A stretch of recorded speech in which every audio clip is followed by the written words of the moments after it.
안녕하세요. 이화여자대학교에서 회계학 박사과정 중인 강서연이라고 합니다. 오늘 제가 발표드릴 연구 주제는요. 책임경영과 기업 지배 구조, 미등기 임원이 정보 비대칭에 미치는 영향을 중심으로이고요. 발표를 시작하기에 앞서서 먼저 본 연구를 지원해주신 거버넌스 포럼 측과 트러스톤 자산운용 측에 다시 한번 감사의 말씀을 전하고 시작을 하고 싶습니다. 네. 괜찮으시면 제가 혹시 이거 말씀 더 하시면 되죠. 네, 알겠습니다. 네, 2021년 12월에 공정거래위원회 발표에 따르면 국내 62개의 공시대상 기업 집단의 총수 일가가 이사회활동을 하지 않는 미등기 임원으로 계열사에 재직하는 경우가 총 176건에 달하는 것으로 나타났다고 합니다. D기업 회장은 대표이사직을 사임하고 나서, 그리고 S그룹 부회장은 사내이사 임기 만료 이후에 각각 미등기 임원으로 재직 중에 있습니다. 2013년에 조세포탈 협의로 구속된 뒤에 모든 등기이사직에서 물러난 바 있었던 모 그룹 회장님은요, 5개의 계열사에 현재 미등기 임원으로 이름을 올리고 있는데요. 2020년 한 해 동안 123억 7,900만 원을 수령한 바가 있는데요. 이 금액은 이 회사의 등기 임원들보다 보수가 높은 금액입니다. 또 모그룹의 명예회장은 형사재판과 함께 진행된 증선위의 해임 권고 취소 소송에서 패한 이후에 이제 대표이사를 사임하고 나서 다시 미등기 임원으로 경영해 지금도 현재 참여 중에 있습니다. 또 다른 그룹의 한 부회장 역시 미등기 임원으로 해당 법인으로부터 2020년에 33억 6,800만 원을 수령을 한 바가 있었는데요. 이 금액은 등기 임원으로 해당 법인에서 21억을 받은 대표이사가 받은 금액의 1.6배 정도에 해당을 하는 금액입니다. 자본시장법의 개정으로 2018년부터 미등기 임원을 포함해서 보수 총액이 5억 원 이상인 상위 5명의 무조건 보수를 공개를 하게 되었는데요.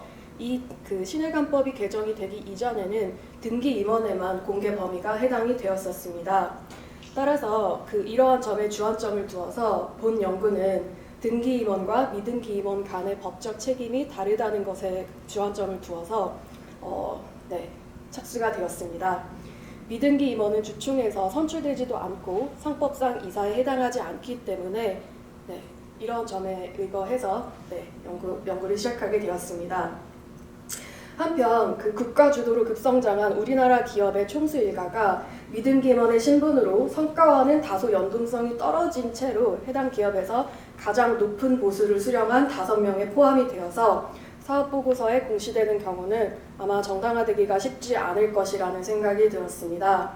그렇기 때문에 2018년도부터 2021년 사이의 금감원 공시 데이터를 기반으로 권리와 의무 간의 합치성이 다소 떨어지는 미등기 임원의 신분으로 고액의 보수를 수령한 임원들이 존재하는 기업의 정보 비대칭, 나아가 기업 구조 간의 관계성을 실증 분석해서 책임 경영에 관해서 고찰을 해보고자 합니다. 다음으로 현행상법, 선행연구 및 가설 설정 파트로 넘어가 보도록 하겠습니다.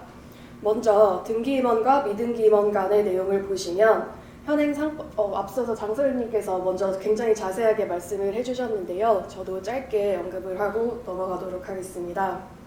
현행상법의 제382조 이사의 선임, 회사와의 관계 및 사회이사, 그리고 383조 이사의 원수, 임기, 그리고 385조 이사의 해임 등은 등기 이사에 해당하는 내용으로 미등기 임원으로 재직할 경우에는 해당하는 법적 조항의 구속에서 보다 자유로울 수가 있습니다. 따라서 선임 절차에 있어서도 별도의 주주총회 안건 산정이 불필요하고요. 우측에서 보시는 바와 같이 이사회의 회사에 대한 책임, 그리고 이사회의 제3자에 대한 책임에 있어서도 큰 구속을 받지 않습니다. 물론 미등기 이사라 할지라도 앞서서 말씀해 주신 것처럼 업무 집행 지시자 등의 책임 조항이 준용이 되어서 앞서 언급한 책임에서 완전히 자유롭지는 못할 수 있지만 해당 미등기 이사가 업무 집행 지시자라는 것을 입증하는 것부터 시작을 해야 되기 때문에 등기 이사에 비해서 여전히 훨씬 가볍다고 말씀드려도 과언이 아닐 것입니다. 다음으로 정보 비대칭입니다. 자본시장에서 정보 비대칭이 높을수록 투자자 그리고 채권자를 포함한 각종 이해관계자들 간의 역선택의 문제가 발생을 하게 되고 이에 따라서 사회 전체적으로 불필요한 사중 손실이 야기되게 됩니다. 이에 대해서 랭앤 런던과 루벤 베르키아는 시장 참여자들 간의 정보 비대칭이 클수록 주식 수익률의 표준 편차가 더 크다고 보고한 바가 있고요. 아미후드 앤 멘델스는 정보 비대칭이 큰 상황에서 매수 매도 간의 그 호가 차이 스프레드가 커진다고 주장을 하고 있습니다. 따라서 이러한 점에 기반을 해서 본 연구는 행위의 책임에 있어서는 등기임원에 비해서 보다 자유로울 수 있지만 실무에서 의사결정과 관련한 직급은 등기임원과 다르지 않은 혹은 어떤 경우에는 심지어 더 높을 수도 있는 미등기 임원의 비율이 높을수록 그리고 그들이 미등기 임원으로서 받는 보수가 등기임원에 비해서 높을수록 해당 기업 내의 의사결정에 있어서의 투명성이 낮아져서 정보 비대칭은 높아질 것이라고 예측을 하고 다음과 같은 가설 1을 수립하게 되었습니다. 먼저 가설 H1A는요. 전체 임원 중에서 미등기 임원의 비율이 높으면 정보 비대칭이 심하다입니다. 그리고 가설 H1B는요. 개별 공시 대상 임원 평균 보수에 비해서 미등기 임원의 평균 보수가 높으면 정보 비대칭이 심하다. 그래서 가설 H1A는 미등기 임원의 수에 대해서 다루고 있고요. 가설 H1B는 보수 비율에 대해서 다루고 있습니다.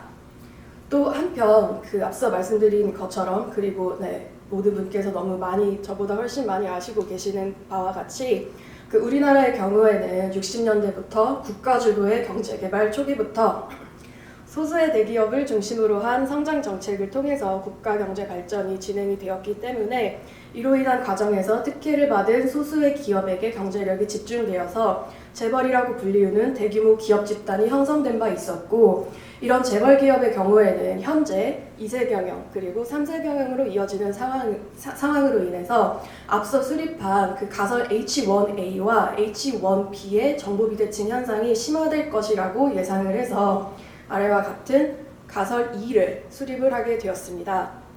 그래서 가설 H2A를 말씀을 드리자면요. 전체 임원 중 미등기 임원의 비율이 정보 비대칭에 미치는 영향은 대규모 기업 집단의 경우 심화될 것이다. 다시 말씀드려서 H1A의 결과가 대규모 기업 집단의 경우에 심화될 것이라는 조절 변수 효과를 알아보고자 합니다.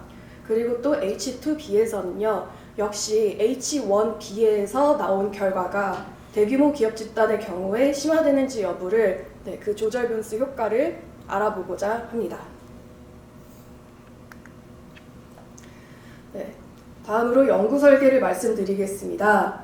표본 선정으로는 신해관법 개정 이후인 2018년부터 2021년 4년 동안에 코스피 그리고 코스닥 상장사를 중심으로 연구를 진행을 했고요. 총 표본 개수는 5,616개의 기업 연도를 분석 데이터로 사용을 했습니다. 다음으로 정보 비대칭의 측정치를 보시겠습니다. 정보 비대칭 측정치로는 두 가지의 프록시를 사용을 하였는데요.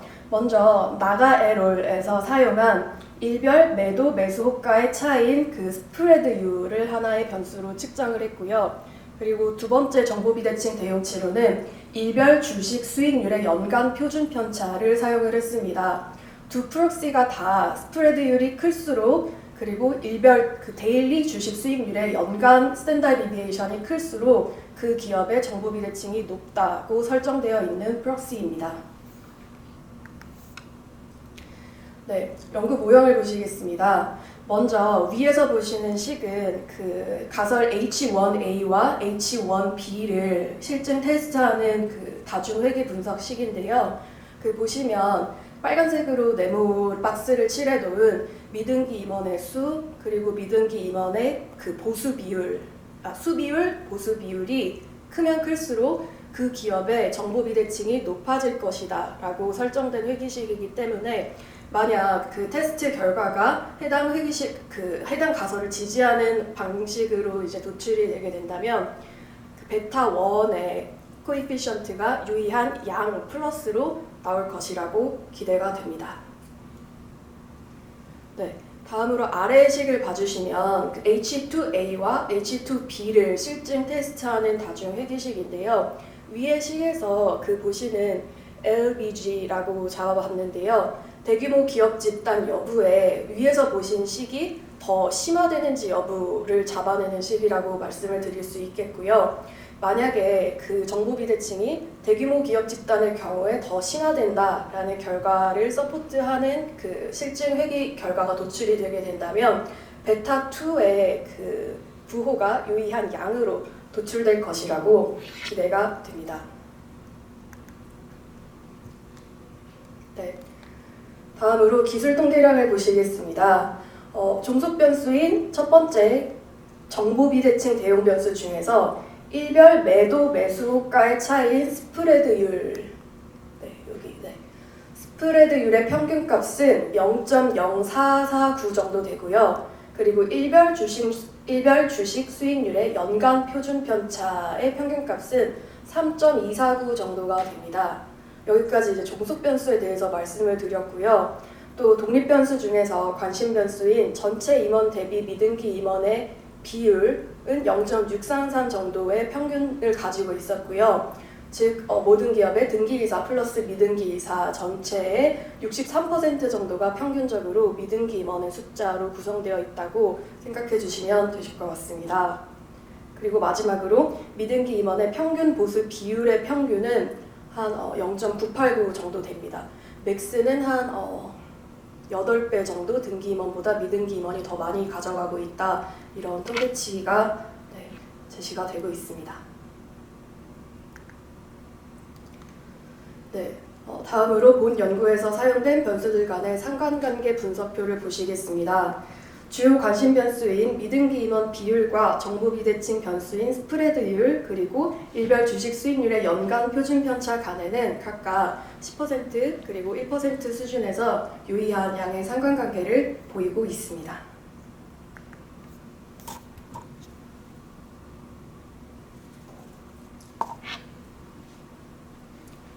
네, 실증 분석 결과를 보시겠습니다. 먼저 보시는 패널 A를 보시면요. 전체 임원 중에서 미등기 임원의 비율이 높으면 정보 비대칭이 증가하는 것, 즉 가설 H1A 자체는 통계적으로 유의하지 않게 나타나서 H1A가 지지되지는 않았습니다.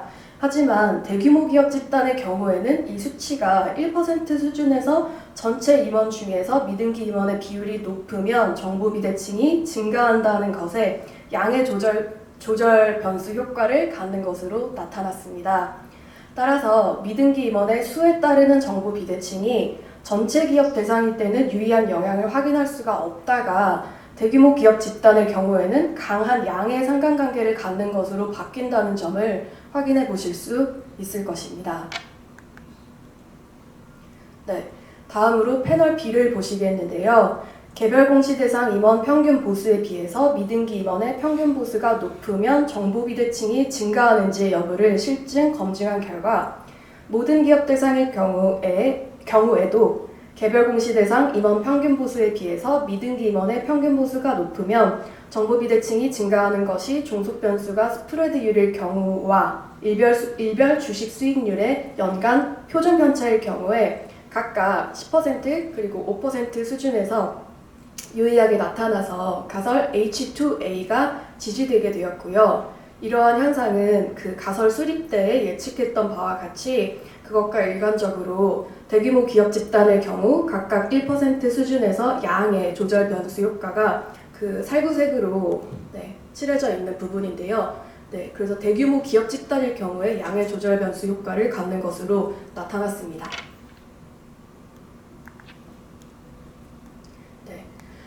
마지막으로 결론 및 시사점을 말씀드리겠습니다. 본 논문의 실증 결과는 우리나라 기업 경영에 있어서의 특이점인 재벌 기업들이 일반 기업들에 비해서 기업 내 정보 흐름의 투명도가 다소 떨어질 수 있어서 정보 비대칭이 통계적으로 유의하게 높다는 것으로 해석할 수 있겠습니다. 그리고 재벌 기업의 경우에는 전체 주주의 이익을 위한 의사결정보다 지배주주의 이익을 위한 의사결정, 대리인 문제 타입 2가 야기될 우려점이 제기된다는 점을 다시금 시사한다고도 볼 수 있을 것입니다. 그 아래 피규어를 봐주시면요. 이 피규어가 이제 대리인 이론의 두 가지 서로 다른 타입에 관해서 도식화를 해봤는데요. 왼쪽에 보시는 타입 1 같은 경우에는요. 기업 내 주인인 주주와 그리고 그 대리인인 경영자 간의 정보 비대칭이 주로 언급이 됩니다. 그런데 오른쪽에 보시는 그 타입 2의 대리인 이론 같은 경우에는요. 이와는 조금 달리 기업 내에 지배주주와 소수주주 간의 정보 비대칭을 말을 하는데요. 본 연구의 케이스에 해당하는 그 이론적 배경으로 적합하다고 말씀을 드릴 수가 있겠습니다. 그 앞선 장서연님께서도 말씀을 하셨지만 우리나라 현행법은 현재 이사에게 법령과 정관의 규정에 따라서 회사를 위해서 그 직무를 충실하게 수행하도록 하는 충실 의무를 부여를 하고는 있지만 이런 충실 의무가 주주를 향해서까지는 규정되어 있지가 않습니다. 따라서 그 장서연님께서도 제안하신 바와 같이 만약에 이사의 충실 의무 대상에 주주의 비례적 이익을 추가를 함으로써 그 설령 회사 자체에는 영향이 없더라도 일반 주주의 가치가 훼손되는 경우 이사에게 주주에 대한 보호 의무를 부과를 한다면 본 연구에서 검증해본 국내 기업 환경 특유의 재벌 기업에게 우려되는 대리인 문제 타입 2를 사전에 조금이라도 억제할 수 있는 긍정적인 파급 효과를 도출할 수 있는 기제로서 작용할 수 있을 것이라는 기대감을 안고 본 발표를 마치도록 하겠습니다. 들어주셔서 감사합니다.